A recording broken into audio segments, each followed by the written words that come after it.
Welcome to The Point of View. This is your favorite current affairs show on television.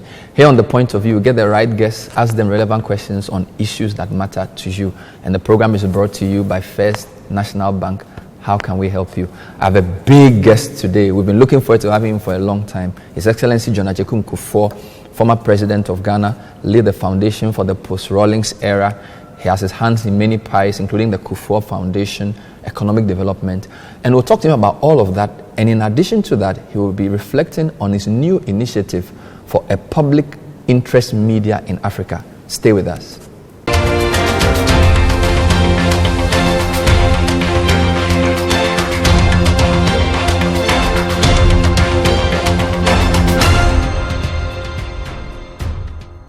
Welcome back to The Point of View. So today we're privileged to have a man whose leadership defined Ghana's democracy in a very important time.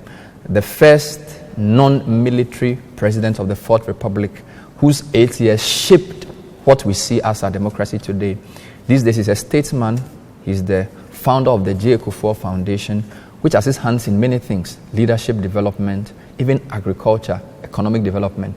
But recently, he's been championing the cause of a Pan-African state media to help shape the minds of the next generation as an impetus to economic development. He's agreed to speak to us exclusively on The Point of View, and we are happy to join him.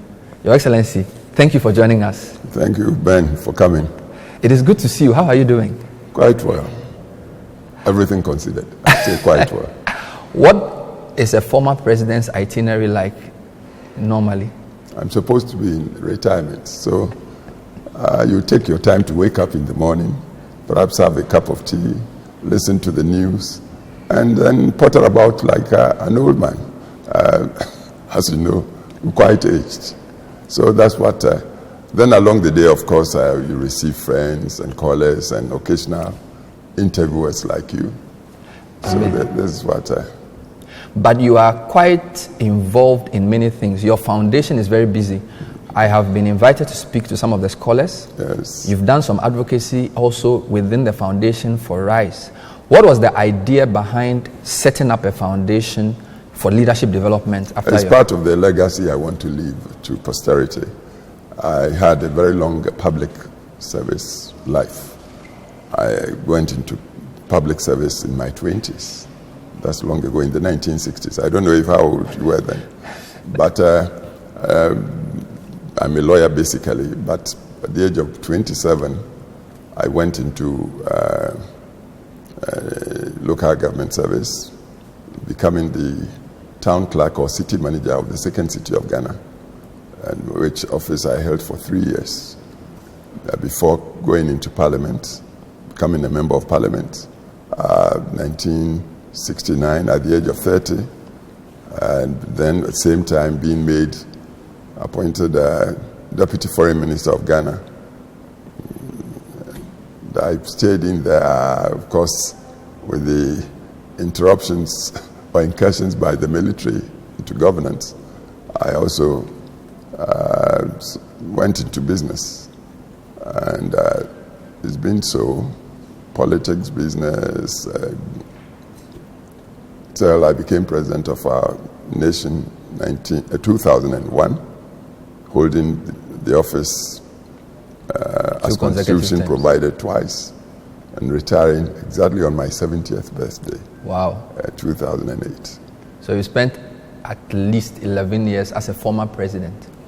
No, constitution allows only 8 years. 8 years. So 4-year terms twice. So I'm saying, so as a former president? As a former president, it's now, is it since 2008? So 12 years. Entering your 13th year. 13 years. What is distinct about Kufuor's idea of leadership? What's the most important philosophy in your leadership approach? When you are called a leader, you are a leader of whom or what? But to me, it's leader of men and women, of course. And so everything to me a leader should do, a leader of people, should be human-centered, to try to better the lot of the people the leader is privileged to lead. And if it's in governance and it's democratic, then leaders should always be mindful that the real power, sovereignty really resides with the people, because democratically it's the people who give the power to you. And if that's the case, the term servant leader is the principle by which a leader should be motivated and guided through a period of service to the people. And as a political leader, how important is the people's response? I know people like Professor Adai have said leadership is cause, everything else is effect. In leading people in a political sphere, how much of it depends on the leader and how much depends on the people? I don't want to separate the leader from the people he leads. A leader who hasn't got the following is not a leader. It's just somebody perhaps gallivanting or wandering off. So a leader should be like hooked, linked with the people he leads. And you quoted Professor there, cause and effect. No. Of course, leaders should know the people thoroughly, the aspirations, the hardships, the challenges of people. The country must know the lay of the land. And of course, he must be a visionary, understanding the problems of it, and then sort of envisioning the aspirations, where the people want to go, or what he can convince the people to do. This is the way we should go. Please come along with me. If they should fall back, then he comes a loner and he's not a leader. So they move together, because if the people should decide to fall back or abandon him, then whom would he be leading to where? So I think they are hooked, and they must work together till realization. Of course, nobody can do it all, but at least given the constitutional tenure, for instance, 4-year terms, by the end of the term, the leader should be able to say to himself that the assignment he was given by the people, he managed to work towards realizing it to such and such a point. And the people should be, in a way, satisfied. Otherwise, like in our constitution, where a leader could work 2 terms, the leader may not have the renewal of mandate from the people for the second term. So it's all like... Speaking about Africa's leadership, 2 writers, Robert Guest and another one, interviewed 2 of your colleagues, President Mbeki and President Obasanjo, about 12 years ago. And they said Africa's leaders now have a new challenge. According to them, our first liberation was from the colonialists. Our second liberation was from the military people. And now we are at the frontier of a third, if you want, enemy, which is economic deprivation. To what extent do you agree with that reflection? Well, historically, no doubt at all that after colonial, and if we take Ghana for example, we came into independence with a constitution that was quite democratic. But soon after, I think within 4 or 5 years, things changed, and we were faced with a one-party state, not allowing democratic constitutional governance, or if you like, even if it was constitutional after the multi-party, came like an imposition of democracy, not the people's choice generally. And then soon after that, the military came in, but I believe the poverty was always there through the stages my colleagues defined. So into the beginning of this century, you remember President Mbeki writing Africa Rising. Yes. And with President Ward, President Obasanjo, that's when I also became president. All of us joining in, and then the African Union, which had moved from the Organization of African Unity to African Union, also designing a constitution, which we call Constitutive Act. advocating for democracy and also banning or abolishing undemocratic, unconstitutional governance.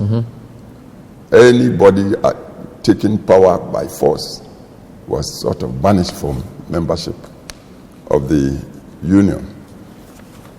But the whole idea is, whereas the independence from colonialism really freed us from the foreign imposition. The military came in, they were native, local, but they ruled with usurpation, not with the will of the people. So that too was a phase that, but into this century, the whole idea was the people's power should be acknowledged constitutionally. So governors or leaders would assume power on the bidding of the people, and then to try to lead the people to better the lot, socially, economically, even culturally. Because many of our nations, because of the artificial boundaries colonialism imposed on us, countries become like a hodgepodge of tribes and discordant forces. So this time around, we just wanted to evolve and to harmonize the composition, the elements within the nation. And this, I believe, contributed to President Mbeki's call for Africa's Rising, and which the African Union itself accepted, subscribed to, and it fashioned institutions like the NIPA, New Partnership for Africa's Development, in which the Union was calling for partnerships not only from within, but also from outside the continent. And then along the way, for good governance, it also fashioned what they called the African Peer Review Mechanism to measure the quality of governance within polities that would make for accountability of governance, even as responsibility also increased among citizens.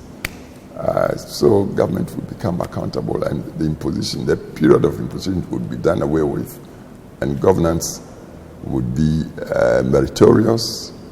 To get there, you have to show merit, show how you manage the economy, how you respect human rights, you allow the media freedom of expression to conscientize the people, to know where the said leaders were taking them and that sort of thing. And then acknowledging the gender difference and gender balance. Also governing with tolerance, even among religions and tribes and so forth and so forth. That's where I believe the whole thing. So that foundation has been laid in Ghana. You can say from 92 to 2020, we've laid that. Yes. But it appears the transition to economic prosperity and reducing inequality has taken much longer. It might take much longer. When you look at the global spread, take any nation. Nobody started with sort of a level, even equal aspects. It's been gradual. We were a colony of Britons. If you look at the British history, it started off, feudalism was there, and then into the 19th century or so, the first it was agricultural revolution, before industrial revolution, and then into the 20th century, the enfranchisement of women, and so forth, and trade unionism came in, there only as recent as the beginnings of the 20th century. And bit by bit, before they attained what came to be described as, in Macmillan's time, said, we never had it so good. The welfare statism, where education, healthcare, everything blossomed for people across the board. So we have been independent for just, as we speak, 64 years or so. And we are not doing badly. So with a bit of patience and tolerance and perseverance and persistence, I think we are moving quite fast. What I would say, though, is that The concept these days, and I believe it's been accepted internationally, should be public-private partnerships to move the economy with enlightened regulatory mechanisms through governance, so that the unacceptable laissez-faire economic management and controls would not be in place. I would describe what we should want as capitalism with conscience. Conscientious capitalism. If you like, conscientious capitalism, or capitalism with conscience. When we work it like that, we would allow, say, the private sector of creativity and innovation to be fixed, to create the jobs, create the wealth. But as I said, the conscience, social is imposed. So the capitalist would pay due taxes and to the state, and the state would then work the social interventions of, say, free education like we have now, SHS, free SHS, national health insurance schemes, the infrastructural development, roads, rails, communications, and telecommunications. This is how, but it should be. But does it matter who controls the private sector, in the sense that a lot of our industries are controlled by foreign private sector? Some people are concerned about that. If we are moving into the corporate systems of economic management, where limited liabilities, for instance, come in through equity holding and all that, you see, the limited liability company enjoys a life of its own. It's not the individual shareholder that matters. It's the limited liability company as such, with its management systems, auditing systems that the public sector can investigate to ensure that the company is playing fairly. And on this basis, if the African Union is talking of NEPAD, New Partnership for Africa's Development, partnerships of locals as well as foreigners, then it should mean that even within the polity, like Ghana, foreign investments should be attracted. We should bring them in. The only thing is to be sure, and it is part of the regulatory mechanisms, anybody coming in should come in on the laws of Ghana. And the law should be enlightened, because nobody brings their monies in on basis of charity for business. They come in for profits. But it should be for us as a nation to make the laws that would welcome such investors, but on the agreement that if they are coming, for instance, to exploit the God-given natural resources here, with implying that the resources belong to the native Ghanaians, but they are coming in, say, with capital, with technology, markets, and so forth and so on. They want something from us. And naturally, we should also want something from them. So if we negotiate well and balance, then foreigners may own something here, but we would also own something in the same corporate entity. That's how we should work it. We shouldn't talk like foreigners are not welcome. If they are not welcome, then their monies would not be welcome for investments. The know-how they may bring, we may not get easily. And then the markets, and incidentally, now it's a global market. We are logged into the global market. That's why competitiveness has become the order of the day. So it's a matter that should... But Mr. President, there are a few concerns that when you list companies, and in fact, Sir Sam Jonah last week made a comment, gold, mining, foreign companies dominate, oil, they dominate, banking, of the 23, only 9 are local, telcos, even our ports. They feel there's control of a lot of our key assets by foreign interests, which is not good. Please, unless we look at the situation on basis of phasing, P-H-A-S-I-N-G, we may miss the point. The point, like Sir Jonah was chief executive of Asante Goldfields, became chairman of Anglo Gold Asante. Have you looked at the history of that company? Yes. Starting somewhere at the end of the 19th century or so. That time we were in the depth of colonialism, but along the way, that company, which started off Asante, came to Lonro, or some company came in, and then later a Ghanaian government, by virtual decree, said Ghana would take 54% or so. Yes. And it happened. Then along the way, Anglo Gold came in from, so we have Anglo Gold with the state carrying a mandatory interest, carried interest. Yes.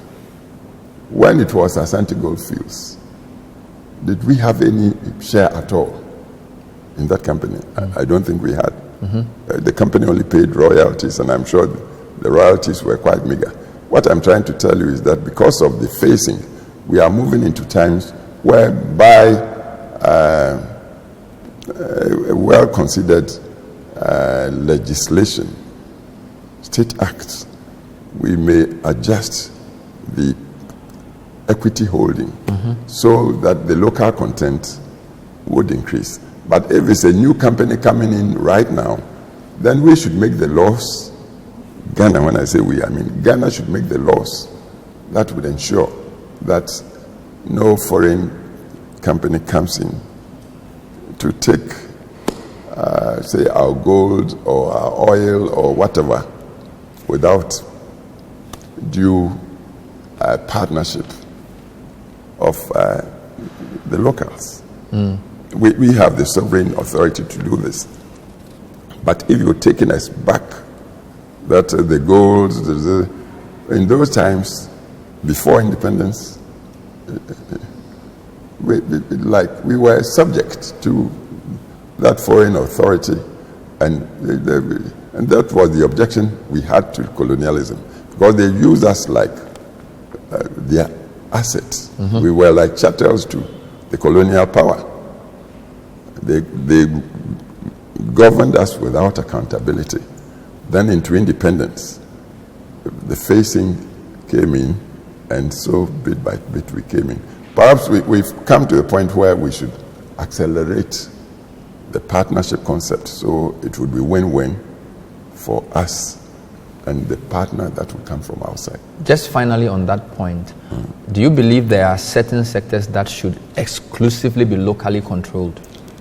It happens around the world, because if the sector would impinge on the security of our nation, if it would impinge on, say, our selection of government, the leadership of the country, anything that would be inimical or offensive to what we may describe as the national public interest of Ghana, I think we have to be careful in allowing outsiders to come in too, and also to control it.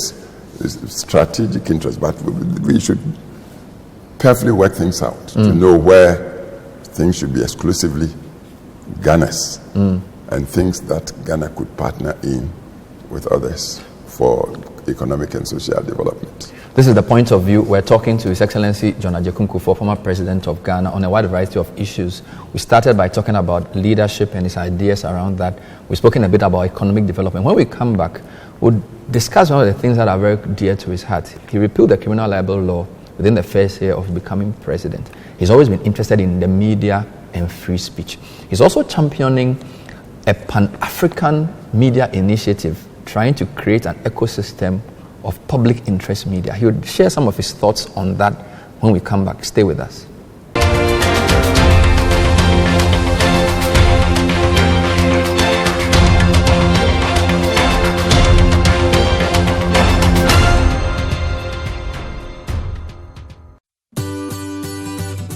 City TV is live on DSTV. Go to channel 363. On GoTV, Access City TV on channel 182. On a digital TV, please press the menu button on the remote control and run a new search on your TV. Take note that without an antenna, you cannot access City TV on your television. City TV can be accessed on a free-to-air digital box like the Go TV and Star Times box. City TV, it's your world.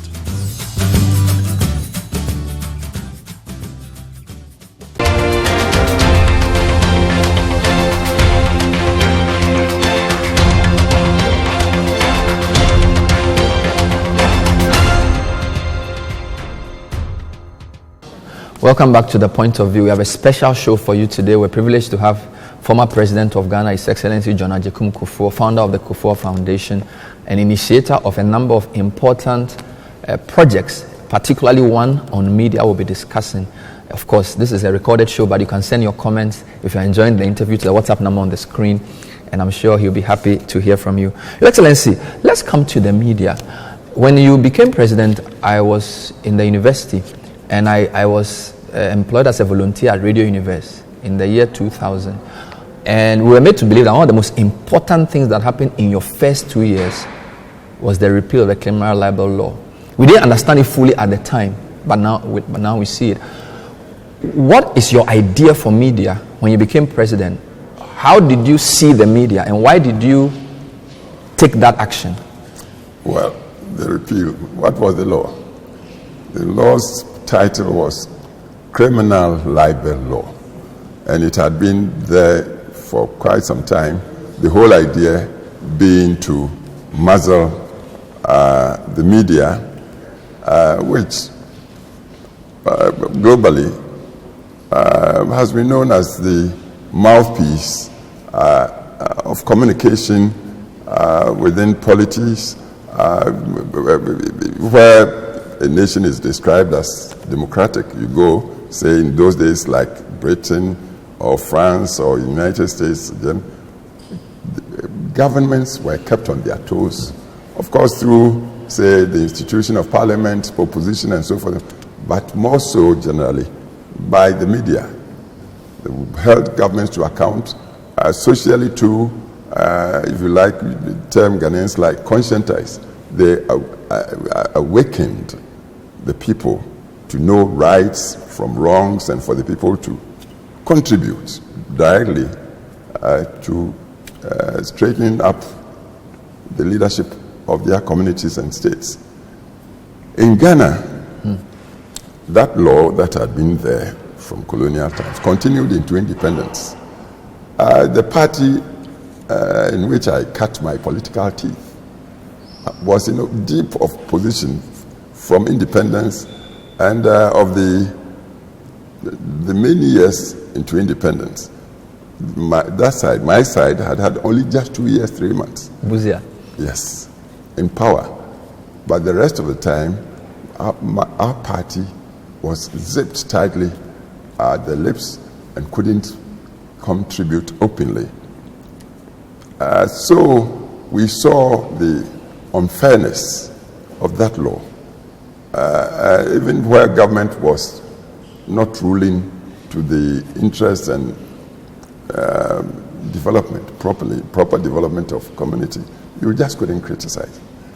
So when we got the chance, incidentally, just before we got the chance to, you remember the episode of the Radio Eye, which was founded by Dr. Raku Brobe, Kumi Preku works, and I happen to have taken part in those things. So when we got the opportunity to go into government, and because we thought you couldn't talk democracy without free press, media, we thought, get rid of that law quickly so the people would have freedom of thought, of expression, of association, of criticism, to hold governments to account, and as a major contributory factor towards social advancement. And truly, it was the first law our government repealed, and it was in the first year, not second year. First year? First year. The first law we repealed. Some NDC people accuse the media generally in Ghana of being pro-MPP because of that. Well, That's opinion. It's part of democracy. Opinions are, if you like, everybody must have an opinion. And they should be free to express their opinions. Of course, within enlightened framework of law. Because there are the sedition laws, the libel laws, and if you overshoot your mouth, there's a way that the rule of law should discipline you. But if you can keep within the rule of law, let them talk, let them criticize that the media would favor because the media contributed to the free media. So that they may say that, but I don't think so, because even when we repealed, I remember some of the mushrooming media that had found their voices perhaps for the first time. They attend on us, criticizing my government at every turn. So some of our party people came to me and said, "You see what you've done? You did it too quickly. You shouldn't have." But, well, some of your party people, wow. Yeah. So it wasn't necessarily a popular across. Well, people who criticized, I think many people liked. Truly democratic people liked it. But they thought we had rushed with it, and that it should have been a sort of a gradual evolution of free media. But the point is, there's an adage, you know the worm. They say, and it's supposed to be blind, the worm. They say when it should have cut ice, where it didn't. It said it was going to wait till it matured into adulthood before getting ice. Things turned out that by the time it grew up, the place had become so callous, it couldn't cut ice wet. So I believed things that had to be done At the time. Some people feel the law was more newspaper focused at the time. And when we see how electronic media has changed, radio stations have exploded and TV, they feel that freedom has not been well managed, particularly by electronic media. Well, what people are not admitting was that time, did we have the electronic world much? You see, the technology is coming by leaps and bounds. Now we are talking of the digital age. Since when did we have the digital times? Analog, digital, and now we are talking artificial intelligence. It's not in place there. So, you see, if you like, our laws are challenged to keep pace with the rapid technological changes. So the time that we repealed the law, what prevailed was the print media. And now, from then, information, ICT or whatever you call it, also came in, and through ICT we are getting. So lawmakers should be abreast with the rapid changes of technology, but the centrality of accountable and responsible media should be in place without sort of killing off the freedom of. And how does a country strike that balance between the imperative of freedom and also the virtue of responsibility? That's the challenge of governance and leadership. Leadership, as I said, should be visionary. Being a visionary means you are seeing ahead of, if you like, the masses. And if you anticipate what's coming and the relevance of what's coming to the development of society, of your society, then you begin to tinker with the laws that would enable you use the new technologies accountably and responsibly for the good of the people. Always laws should be human-centered. Since the laws, the technologies would impinge on the well-being of people, the lawmakers, when I say leadership, I'm not talking exclusively of, say, the executive. The legislature, the People's Forum should be involved. Even the judiciary should also be fair. And when we do this with the media itself also espousing what's coming and the challenges, and like these days we talk of cyber security, we are talking of hacking into electoral systems and so forth and so on. I think it should be a continuing debate. Do you feel it's more regulation or self-censorship by responsible media practice? It shouldn't be just. What laws that cannot be enforced are not laws. So yes, the lawmakers, self-censorship, responsible citizenship, for the good of man. When I say man, including woman, of course. Generic man. Yes. So it's a continuing challenge to humanity generally. And it's not just local. It's happening in the most advanced, technologically advanced places like United States. It's a big continuing debate there now. Europe, everywhere, China. You spoke about the fight against dictatorship and governments that usurp power. In the past 6 or so years, there's been a global rise in, I don't want to call them dictators, but certainly leaders who are less tolerant of freedom, from the US to Russia to Turkey. And some African leaders have mimicked that. How concerned are you about a possible reversal to the era of strong men, using the Trumps, the Erdogans, and the Putins? And then, of course, even in Africa, they mentioned some of them, Kagame and co. I think we should, when we talk about these strong men, you should also talk of the Arab Spring. See, everywhere on earth now, mankind, especially as individuals, everybody is clamoring for identity. Everybody wants to get counted. We all matter. The word stakeholder, that's what it means. So, like in the short term, it will seem like these people will be there forever and ever. But I believe their way is not the way of the rapidly evolving world. We are talking of globalization. I'm telling you, globalization is not going to be the realm of dictators. It's going to be the realm of human beings. And that's where you would see the abatement of race, of nation, of color, of gender. What would matter then is the human individual. And human individual would not accept that it will be held down. So mankind is evolving towards freedom and identity. They cannot reverse the clock. No. They can't. No. They are just, see, wherever they say champions die hard. They are going to die in any case, but they will die hard. They will find ways and means to continue to hold. Dictators will not survive where we are. You don't where think we're going, at the end of the day, it will be mankind. Finally, on this point, there are some in Ghana who say this government is not tolerant. They cite examples of the killing of one of our nurses, investigators. And in fact, somebody said we are in a culture of self-imposed silence. What's your reflection on the way this government has managed media freedom? Well, this government is my government. And people are alleging that. Are they saying that is the government that killed? Can they prove it? So we have to be careful. If you mean the investigative mechanisms of states are not rising to the occasion, say that, but don't say it's government that killed, and killed as a result of intolerance. We have to be careful. But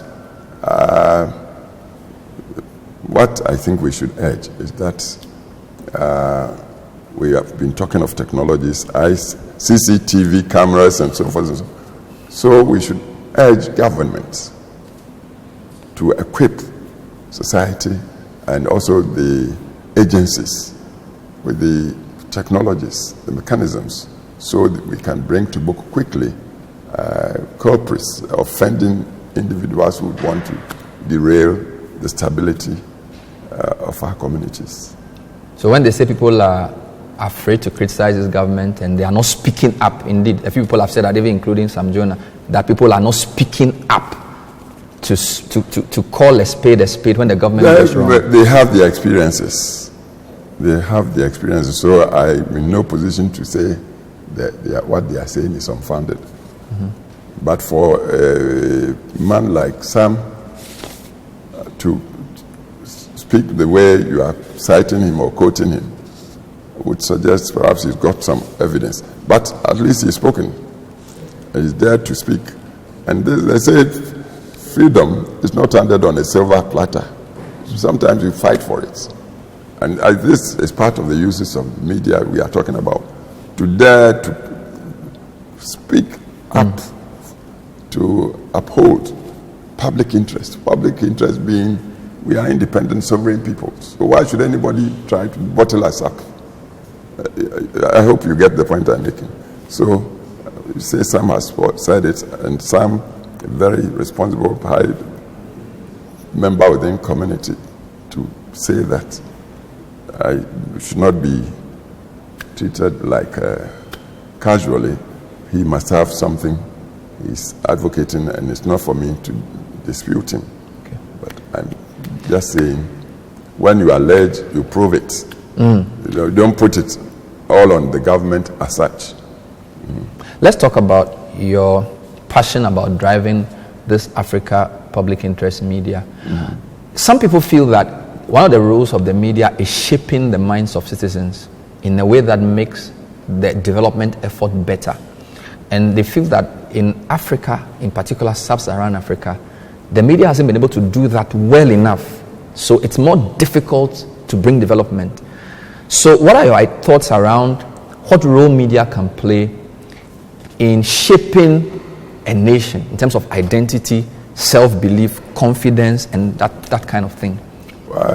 Why has the media been styled the fourth estate of nation in constitutions? It's because of this, if you like, power or potency to influence thoughts and outlooks and things like that of the media. So it's critical. Without a free-thinking, expressive individuals, humans, we become like enslaved. So the media is very, very important. And the only thing is, whereas there's this force, obvious force for good within it, equally there might be a negative force within it. And so this is where the concept of public interest is like the objective good for society across the board. Because what's happening is, because of the rapid technological and scientific evolutions, media as used to be, like when you talked of London Times of old, or The Guardian, or the New York Times, Washington Post, and so on, people came to associate free press with those elements. But these days, and they sustain themselves through the economic aspects of, say, advertising, revenue, and that sort of thing. These days, people are not resorting to these ancient established houses to, say, advertise, meaning the old media establishments are losing revenue, even in the advanced parts of the world. In our parts, our media world is a young one, and in Ghana here, if you are talking of, say, graphic, it was public, it was state, the Ghana Broadcasting State, and they tended to sing their master's voice. Their master might be perpetrating the wrongs we want to fight against.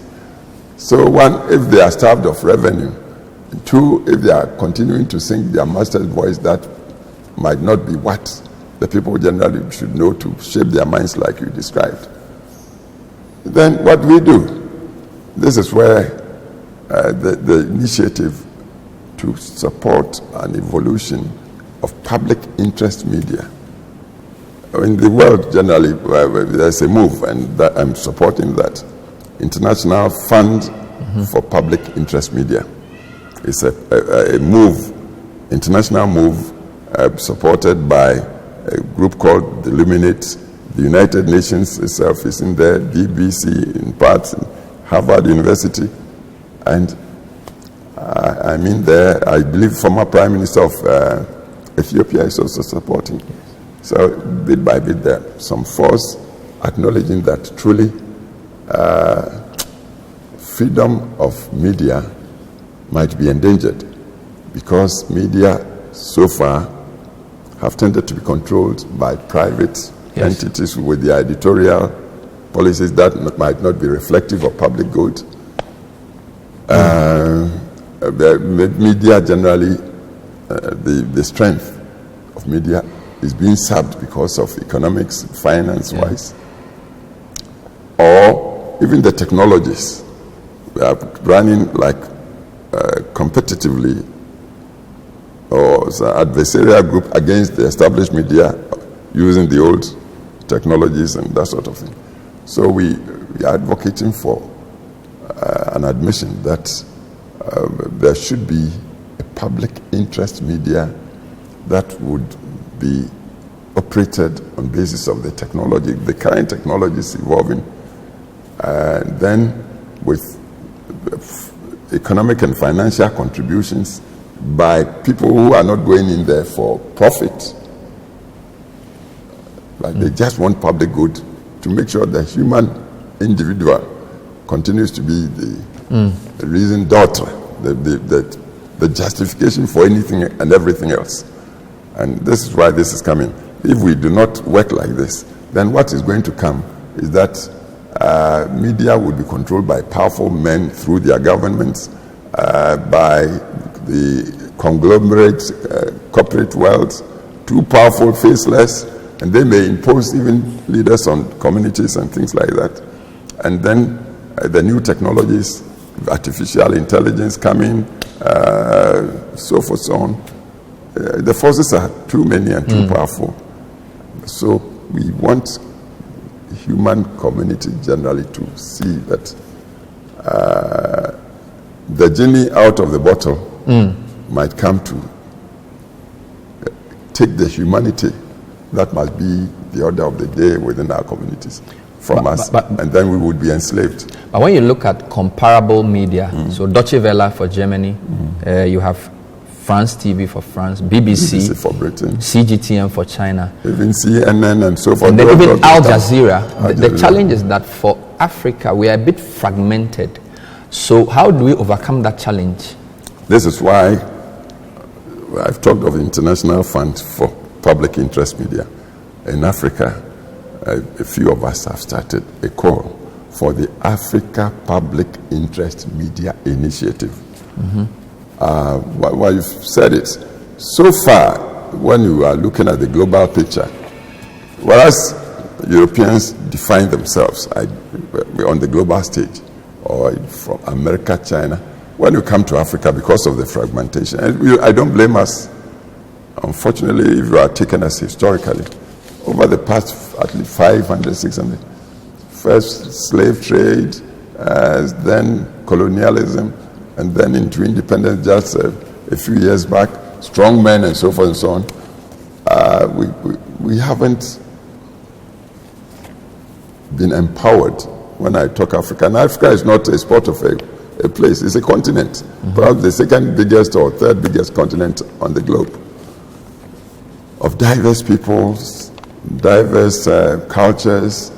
We've been, and even when the colonialism came with artificial boundaries, they've gang pressed us into, and it's now we are learning to evolve as nations. So we've been at a disadvantage. And when we are talking Africa globally, on the global stage, people define Africa from outside the continent. And all they know of Africa, or they tend to know of Africa, is blackness. Africa black, backward, diseases, full of disease, poverty and so on. But within a short space of time, Africa has been moving. And we are seriously, nations, or many of us are operating on basis of values, respecting human rights and that sort of thing. So, but how do we advocate it? How do we share it uniformly? We talk of African Union. African Union is trying. I've talked of the NIPAD. I've talked of APRM. They have something for communications. They are trying, but it seems the pace is so slow, And so you stop a man in the streets of Accra, you want to talk about East Africa, he hardly knows anything of that, or talk of Southern Africa, West. With the new technologies and with a purposeful, resolved, even like force, truly African-based, wanting to get Africa to define itself to the globe. If we get this force going, that would use the technologies, then you would get the continent of Africa with all its diversity to define itself, identify itself by shared value systems.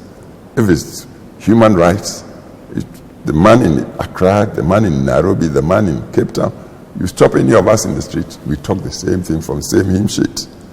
And we believe it's the media, public interest media, that would hasten Africa realizing this. The laws are being made, all right. African Union is meeting. The schools, regular education, as we are learning. But when you take an objective look, it seems Africa might continue to lag unless there's this new force, the initiative for Africa public interest media to champion the advocacy of this and spread it on the continent. I didn't know you were this passionate about media. Oh, please, I'm very passionate about the human individual. Amazing. And the media, I believe, has proved itself to be the most powerful agency for fast learning and also conscientizing the people. Amazing. We'll take a break and wrap up with a few final thoughts on the future of Ghana. This is the point of view. Our guest is Excellency John Agyekum Kufuor, sharing views on development, the economy, and this very new project, this public interest media. Stay with us.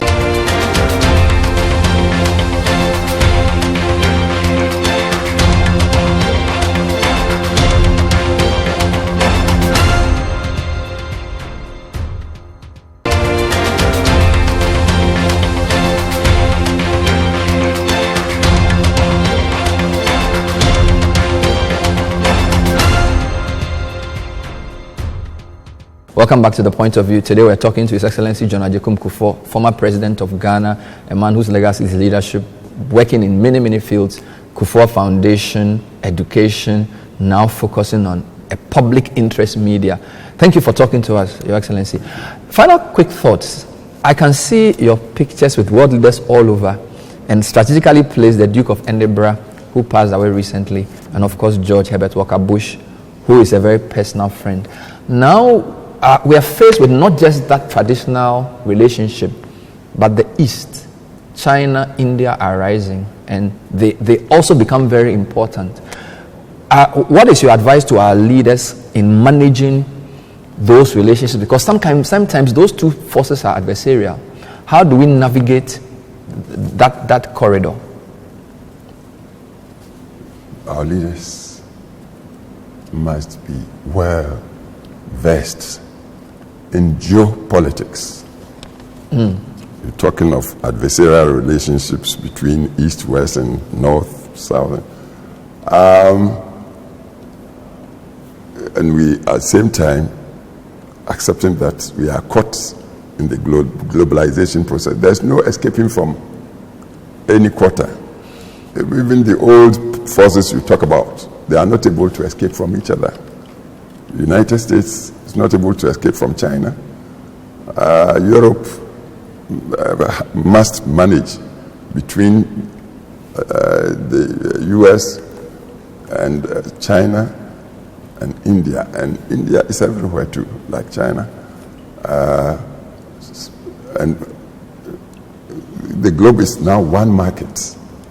It's from the market the wealth is created. And I have had occasion to observe once that when you look at the global picture, our continent, Africa, sits squarely in the middle of the continental arrangements. Europe to the north of it, Americas to the west, Asia to the east. And it seems like we become like a reservoir of natural resources. They even say that if you want arable land for agriculture, Africa alone has 60% of all the arable lands in the world now, 60%, to grow food and other things like that. So naturally, all these other places with higher technology, scientific knowledge, they are zooming in at us. They want to come, and if they can come and take it for free like they used to take during the colonial time, they will do it. Thankfully, these days, they don't come with pistols in hand, pointing at our heads. They will come from the east, from the west. Nobody can stop anybody else from coming. So it should be for us to know what's happening, that we have to live within this common market, global market, with all these powerful forces coming in with the temptations, if it's bribery, if it's whatever inducement. They are all posturing like they would be better friends than the other. We shouldn't accept that. What we should do, our leadership should do, is to see us as also a stakeholder in this global thing. And that everybody coming is coming for their own interests. They are not coming because they love us so much, or coming in terms of charity or whatever. They're coming for what they can get to go and improve their lot. And we need things here to improve our lot. So what do? We need their technologies, no doubt at all. We need their markets too. So if we understand the geopolitics, the relationship, political relationships and economic interests, then our leaders would negotiate far better than we've done so far. So yes, they come for what they want, and we get what we want from their relationships, and it's win-win. And then we take our dignified places in the evolution of globalization.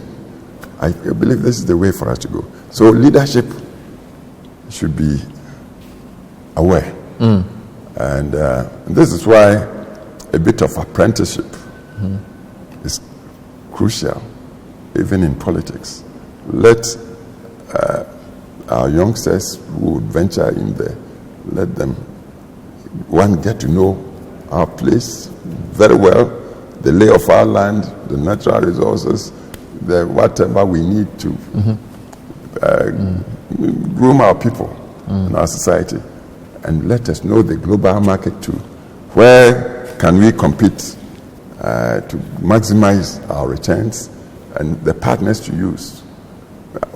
Leadership is finally when we do that and negotiate well, of course. Finally, there's a view that there's too much inter-party rivalry which is hurting the country, because in certain areas we need consensus, and people cite examples of when a new government comes, it sort of tries to undo what the previous person does, exactly. And it sets us back. How do we balance competition with national interest, and then intra-party as well? There's also a bit of that. Even within the party, you are a senior person, and there's already clamor for who's going to take over from the president, even though it's just starting. Again, what's your advice to MPP people about how they manage that process? Well, not just MPP, to our people, our nation. Our constitution, national constitution, I believe is astute, shows foresight. So it enjoins parties to be democratic. It's an enjoyment there. It talks of sovereignty residing in the people. The sovereignty is not locked in government, not in the institutions of state. It's in the people, the citizenry. This is why we vote. So that's one thing. And you remember in my campaign, I think 2000, I wasn't talking of you looking at, say, the state's interest. I said, you, the person, look at yourself before you cast your vote, because voting is indicative or evidence of your power, which you are entrusting to the person you are voting for to become president or MP or whatever. So if you give that power off without looking, checking that this is a guy that will go and deliver well for me, then means you are not there at all. So that's it. As to the rivalry, there's something in rivalry, the checks and balances principle. we must uphold it. Because otherwise, some smart aleck would grab it and run away with it, and then all of us would lose. So the rivalry should be there, but rivaling beyond acceptable or conscionable levels is what we should talk about. But I would say our country is like blessed. The last election, you see now we have a split parliament. Whenever did it happen like that? The people voting by themselves and somehow giving a balanced parliament. The term is hung parliament.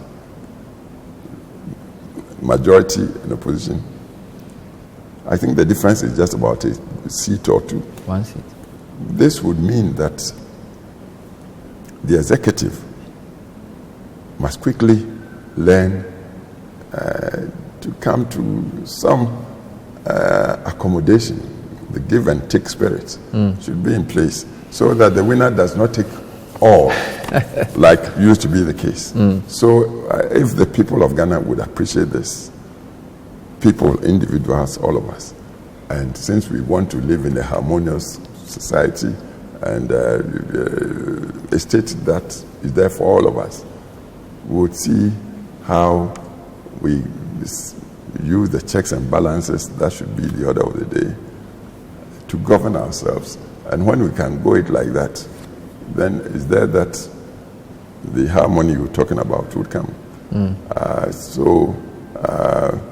Between parties, it should be fine. Within parties, it should be the same principle.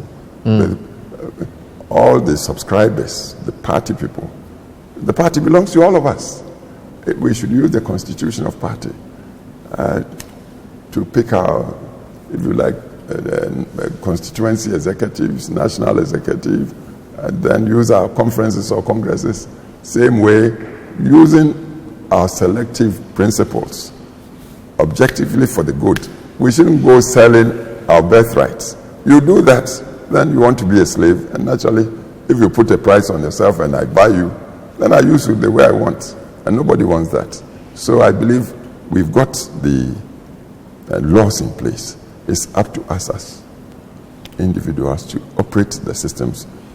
So we stop the stop-go things like, for instance, the busiest road, highway in Ghana, say from Accra to Kumasi, the second city, and on to the north. We tried to do what we could. I go out of power, and for the remaining 8 years coming after me, not an inch of road work was added to what we've done. Okay. So, you know who is going to have an accident on that? It might be, with all due respect, your cousin, your son, your lover also. So we should shed ourselves off the mentality of winner takes all, or if you are not on my side, you are my enemy. No, that's not the way for us to go. So the way the vote is going now, I think we are all being forced to acknowledge that the power is not locked altogether exclusively on one side. All right. We should harness power to the benefit of all of us across the board. Thank you very much, Your Excellency, for talking to us. Thank you. I'm happy you came. Thank you. We've been speaking to former President J. Kufuor on a wide variety of issues on development, leadership, the economy, on his media initiative for a public interest media for Africa, and also on the future of Ghana. I hope you've enjoyed it. My name is Bernard Avle. Thank you for watching. We'll be with you next time. Bye-bye.